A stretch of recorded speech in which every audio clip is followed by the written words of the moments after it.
Hey everyone, this week's film of the week is Final Destination, and instead of talking about any one specific movie, I'm going to change it up a little bit because there are 5 or 6 Final Destination movies. I'm going to talk about the concept of Final Destination and why I find it so intriguing. So the first movie came out in 2000, and the concept of it was you can't cheat death.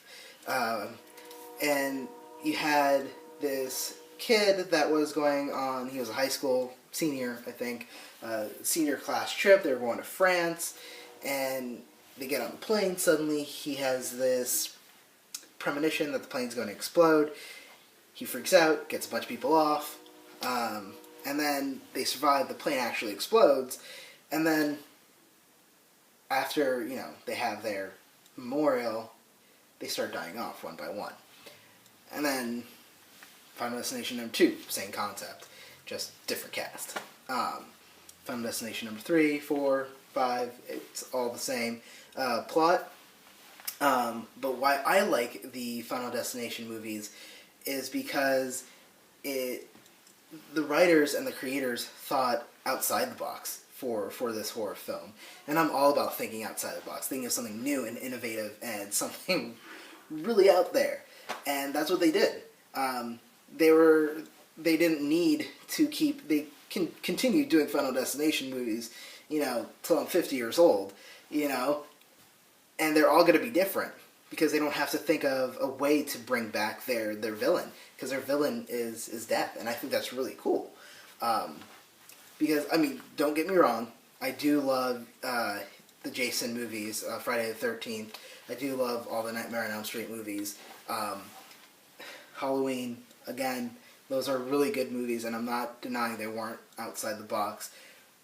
But they were kind of stuck in this slasher film phase in the 80s and 90s when it comes to horror films. And in 2000, forgive me, I can't remember the names of the writers of the original Final Destination movie, but they wanted to get away from that slasher film. They wanted to get away from the idea of having to bring back, Freddy, trying to think of a way to bring back Michael Myers or Jason,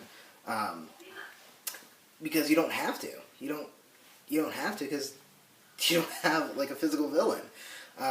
You have death that's just all around, and I thought that was a really interesting concept. When I was younger, when I first saw Final Destination, it freaked me out. Well, 1, because at that point I had never been on a plane, and 2, because the plane exploded, and I have a fear of heights, so that definitely didn't help. But I still enjoyed it. I definitely didn't appreciate it cinematically because I was too young for that. But as I watch the movies now that I'm older, I definitely have an appreciation for what the writers and the creators of the Final Destination franchise were trying to do. Don't get me wrong, I absolutely do love the slasher films of the 80s and the 90s. Can't forget Scream. But I do like when people think outside the box and they try to do something different, trying to get out of that norm and be really successful at it. I know the first one was rather successful. I don't think any of the other ones following Final Destination were as successful. Probably because people got tired of watching people trying to cheat death. And I don't blame them. But thank you for making those, 2 to 5 or 6, whatever number we're at now. But it was nice to get a break from the monotonous can't fall asleep, can't go to camp, can't go babysitting, horror films, and it was a nice change of pace. I'm a really big horror film, movie buff, but I love horror films. Don't get me wrong, I absolutely love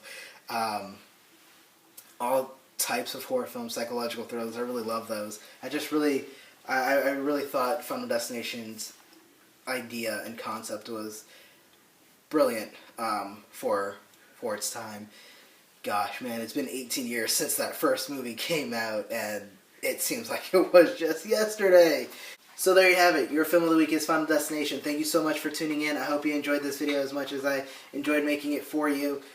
Next week's film of the week is going to be Face to Face. It's a movie I saw on Netflix a few days ago, and I highly recommend that one as well. If you have any thoughts, questions, comments, feel free to contact me. You can Facebook me, email me, text me, call me, leave a comment down below. I'd love to hear from you.